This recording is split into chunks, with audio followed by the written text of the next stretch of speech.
Most people doing Europe for the first time hit the classics: Paris, Rome, Amsterdam, Barcelona, and then something shifts. You're done with those. You're ready to go deeper. That's usually when Belgium finds you. Brussels is the capital of Europe, home to NATO, and the headquarters of the EU, and one of the most surprising cities we've visited. Mamita. I think the Belgian diet is my type of diet. If you're planning a trip here, you're in the right place. We're Martin and Juliana, and we're going to show you everything worth seeing, everything worth eating, and everything worth skipping. In this video, we're taking you through the best of Brussels, the must-see sights, the hidden gems, and waffles, beers, chocolates, and fries that, yes, are as mind-blowing as you'd imagine. We got the goods. I love you, Brussels. Whether you have 2 days in Brussels or a full week, this Brussels travel guide covers the best things to do, where to eat, and everything you need to know before you go. So if we're gonna show Brussels, we're gonna start with this, that is the most famous building in the entire country. This is the Atomium, and it's kind of the symbol of the city.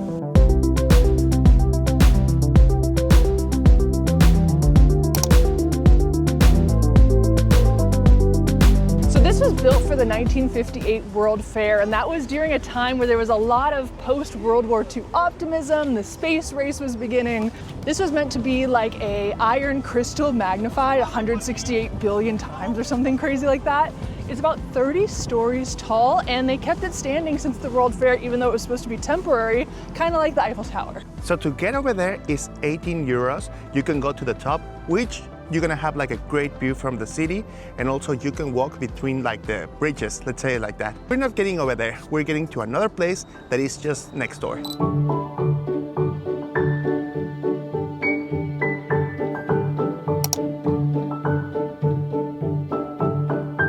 So this is mini Europe. There's 350 sculptures from the 27 members of the European Union. This is so good. We, in this series that we were recording over here in Europe, we saw a couple of monuments. So this is gonna be even more interesting for us right now. Mira, amor, estuvimos en este barrio. Wow. Should I press it? Yes. All right. Ah, that's Juliana. Juliana. It's Juliana, el sauna. Obviously we're in the Finland area. Yeah. Oh my God. So this place was built just before the Maastricht Treaty of 1992, and it was a genuine statement about European unity. And what's interesting is being here now, post-Brexit, there's actually some things, like this little guy. I can teach you all about it. But the UK monuments are still here, and it's pretty cool to see. Very educational for children, lots of schools here. We loved walking around and seeing all the sights we'd seen on our travels so far, but we also found another way to enjoy this place: our attempt at a reboot of Godzilla taking over Europe. We clearly nailed it, right? Yeah, like that. That looks cool. Yeah, like that. And then just kind of like pulse it. Yeah. Yeah. So clearly this place is marketed for families and children. That's right, but also adults, we're having so much fun. I think maybe even more fun than That's the kids. right, that's right. We just discovered the public transport is very easy to use over here in Brussels. I mean, we already took the bus and we're about to take the metro, and it's just tapping. Yeah, just tap to pay. We took the train to get here, which was also super easy, so thank goodness it makes it easy to get around. But right now we're heading to the city center because we have a very interesting activity. Yes, and it involves 2 things that this country is known for.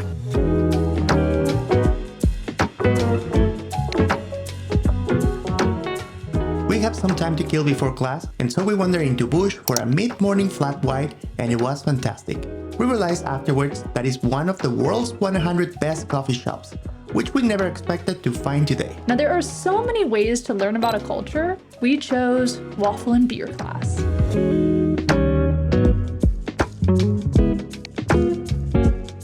This is Francois, and she teaches Waffle and Beer classes as a side job.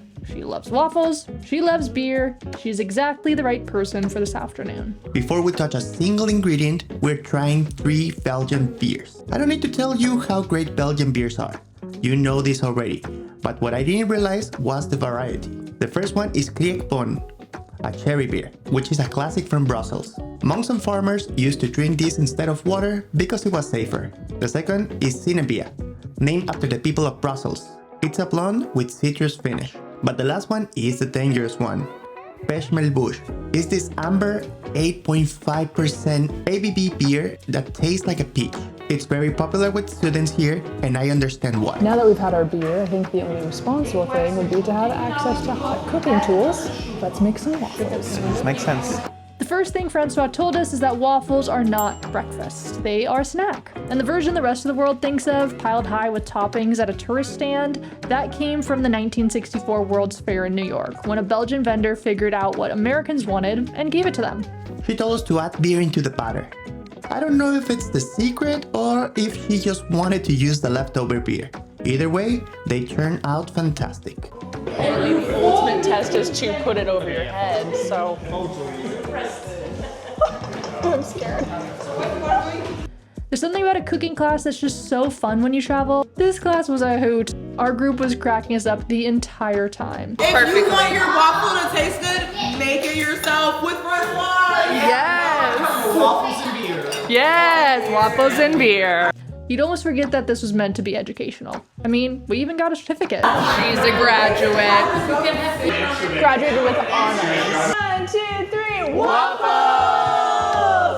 You said something about going on the metro at 4 p.m. Yeah. For all the then you see that wide variety of people that Brussels are that Brussels is really about. It is. It's a very diverse It's place. a very diverse place. Right. And most of the people don't realize it, how diverse it is. Exactly. What would you say is like the characteristic that defines the people from Belgium? From Belgium. Yeah. Because it's 3 identities, right? Pragmatism. Yeah? That's a good word. Pragmatism. That's a good word. Let's be honest, you guys. When you travel, it's experiences like these that are the ones you're going to remember most when you get home. That is correct. It was a great explanation, not only about waffles and beers, but also about the culture and the identity of the city. So we're going to leave a QR code, and also in the description, we're going to leave a link about this amazing tour because it was great. It's so fun. Daylight, though, is escaping us, and we still have a couple spots today we need to fit in. That's right. So let's head over there. Let's go. Francois told us to get on the subway at 4 p.m. So we did. And what you see is Brussels in its truest form. Belgium has 3 official languages: Dutch in the north, French in the south, and German in a small pocket in the east. But in this subway car at 4 p.m. you can hear something closer to 20. Brussels has been the crossroads of Europe for centuries, and it shows up on this train. Eventually we get off at Cinquantenaire, a park built in 1880 to celebrate Belgium's 50th anniversary as an independent nation. The arch at the center took so long to complete it wasn't finished until 1905. I'd say it was worth the wait.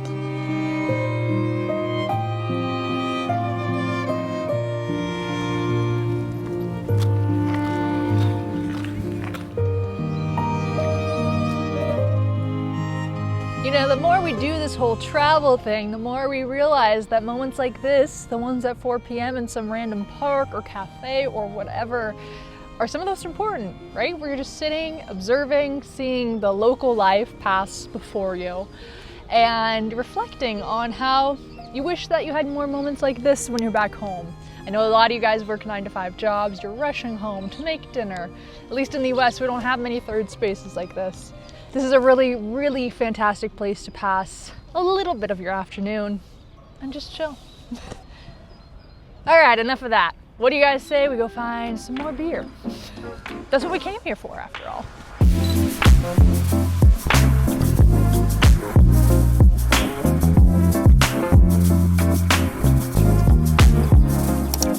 If you want to understand Belgian beer and you only have one night, this is where we'd send you. At one point, it held the Guinness World Record for the most varieties of beer commercially available in a single location.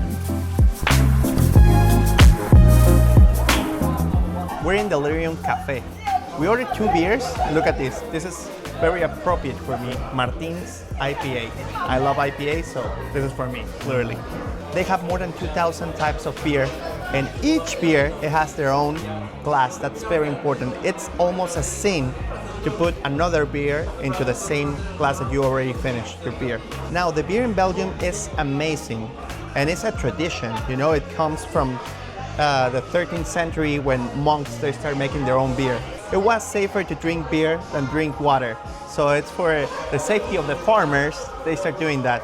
And cheers to the farmers. There is no shortage of delicious places we could eat tonight. Spanish, Italian, Syrian, it's all here. But how often can we go to a truly Belgian restaurant? That's where we're eating dinner tonight.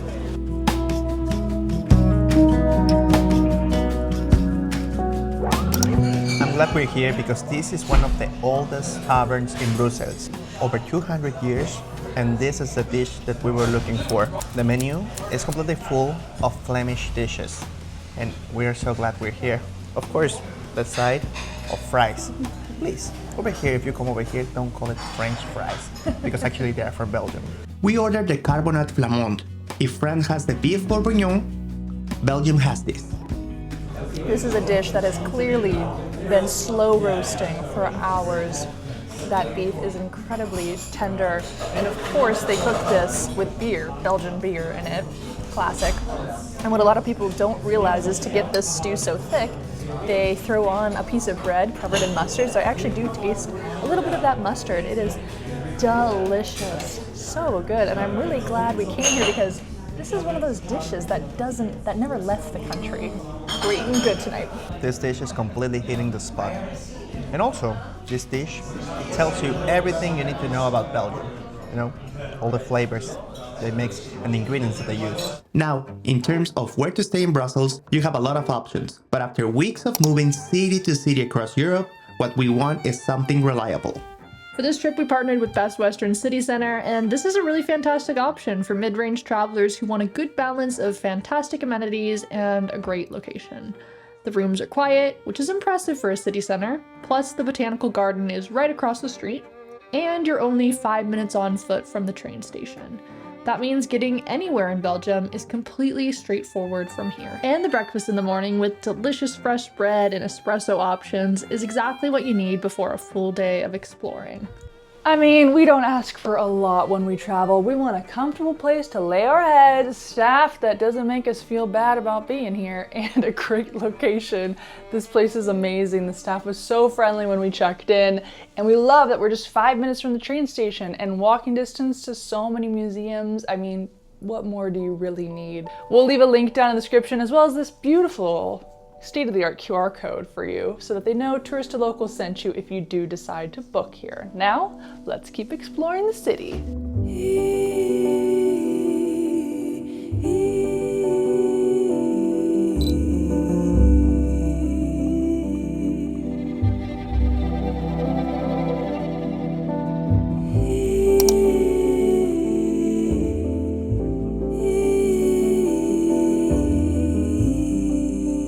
Second day in Brussels, and right now we're discovering the city center. Yeah, we probably should see some of these must-see sites that are so famous to see here in Brussels. So we're starting in the Grande Place. This place since 1998 is UNESCO World Heritage. It's called one of the most beautiful squares in entire Europe because it doesn't matter where you put your eyes on, it's beautiful.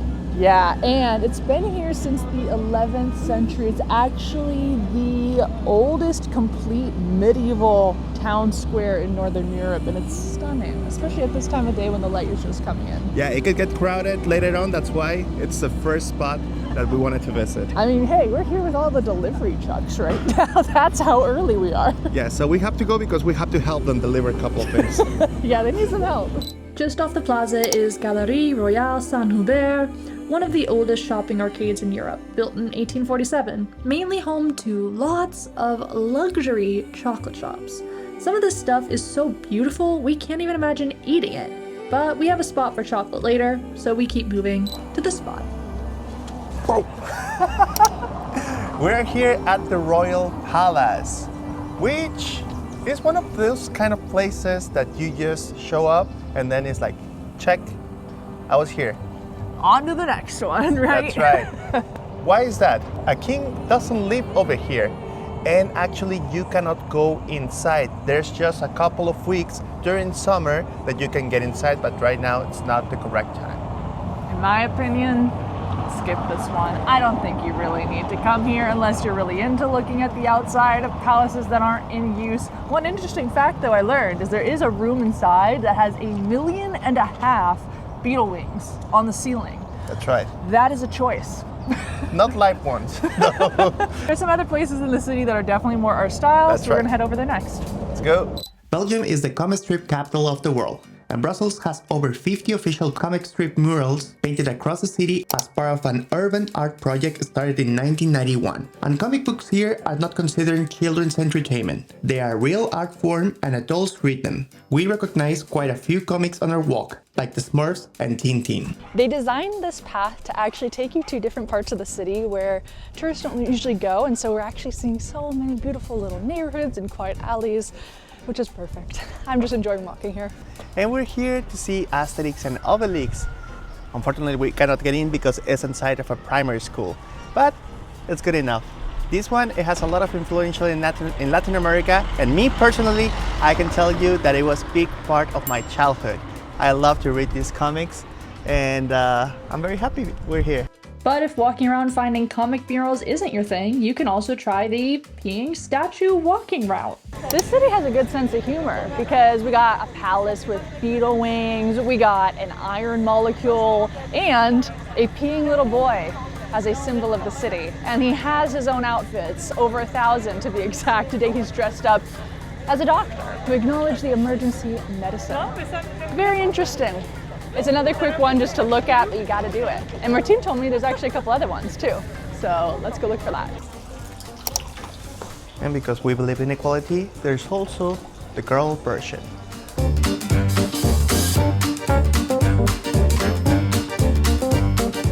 Also the dogs, they have to release. Yeah, everybody can release. Release, what a great word. I'm gonna be completely honest with you guys. We have 3 very big priorities left for the rest of this video. We need to eat fries. We need to eat more waffles. We need to eat chocolate. So let's go.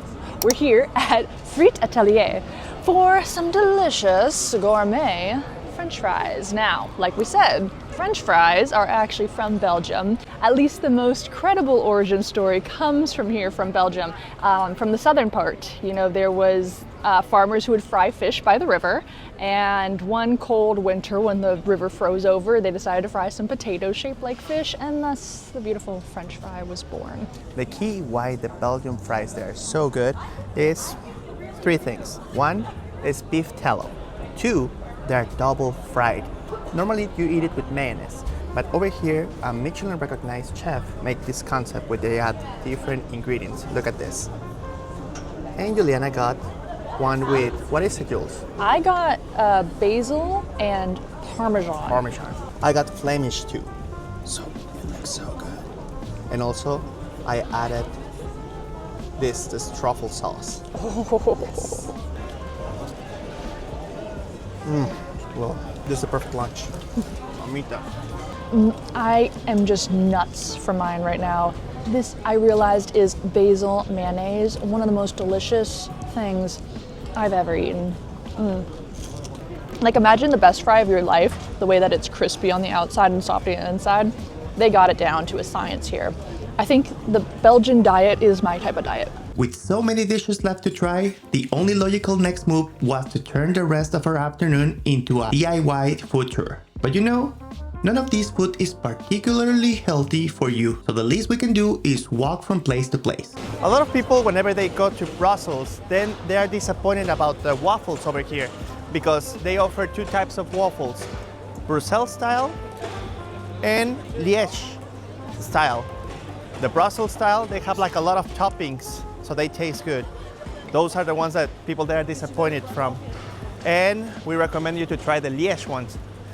We're going to a place that actually we tried the first day that we arrived, off camera, and we think it's the best place to try it. Which one do you want, sweetie?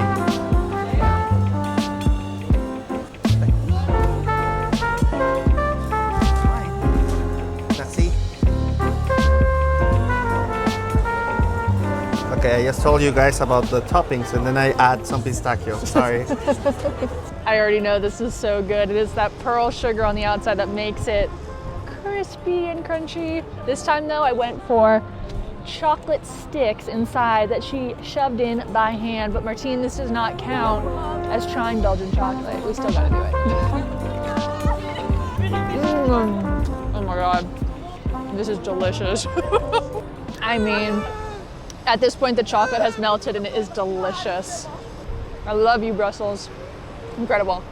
What makes Belgian chocolate different than the rest of the chocolate around the world is that there's legal and philosophical ideas behind it that make it what it is. So in order for it to classify as Belgian chocolate, it has to be 35% cocoa, and you can't substitute vegetable oil for it. And that's how a lot of other chocolate makers around the world get around that. Now when you use real cocoa butter, it melts on your tongue so fast, it's not waxy, it should melt at body temperature, and so you'll know it's not real Belgian chocolate if it's slow to melt. There's a lot of chocolate shops around the main tourist center. We've seen a ton today, but we decided to come here because they got the good stuff. Most chocolatiers start with the chocolate pre-made and then shape it into pralines. Not Pierre Marcolini. He sources raw cacao beans directly from origin countries, ferments and roasts them himself, and controls the entire process from bean to finished praline. At Marcolini's scale and quality level, it is exceptionally rare, so we decided to visit his store. You're gonna think that I'm crazy, but this looks like a jewelry store. So pristine, so nice, so fancy. They treat chocolate here like winemakers, they treat wine. We got the goods.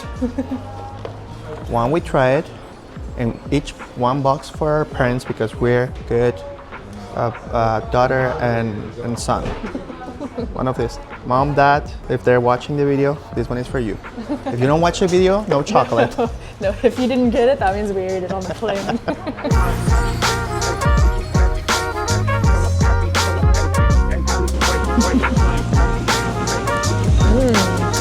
Respectfully, Godiva could never. Oh no, definitely no. They got bought out by Campbell's Soup Company. They're headquartered now in Manhattan. There's nothing Belgian about it. You can tell they still make everything here. You can feel all the ingredients, and now you can taste the difference. You know why they are Belgian chocolate. Sorry, Mom and Dad. I don't think these ones are gonna make it. We've still got room in our stomachs for one more dish, and when sun falls, it's back on the streets to Chez Leon. This establishment was founded in 1893 by a Flemish man who set up a mussel stand on the street. This place is an institution, and it would be wrong to skip it. And we know it's popular, but it's popular for a reason. So this one, the mussels, the best. With beer, fries, what else you can wish for in a night in Belgium. We're having such a great time over here. This one is the 5th generation they own this restaurant, so it's special. It's like we're eating in a place with a lot of history, and that's exactly what we wanted. Mussels and fries is such a classic dish that you have to try when you're here. People are very opinionated about it, and this place does it incredibly well. Martine got his loaded with cheese on top, and it's freaking delicious. I personally am not a big mussels person. I couldn't order it because I can't eat that entire plate, but I tried one. It was delicious. I personally went for this like sausage and this ginormously thick piece of bacon with potatoes. It's incredible. You might have to wait a bit, but it's good. The sights, the food, the wandering. This is a city that completely surprised us and absolutely deserves a spot on your Europe list. But not as an afterthought, but as one of the highlights of your itinerary. But the adventures in Belgium are not over. Next week we're going to Brugge with even more chocolate, more beer, and a slower pace. And a city that looks like it hasn't changed in 500 years. We'll see you there. So long, travel well, and make the world your neighborhood.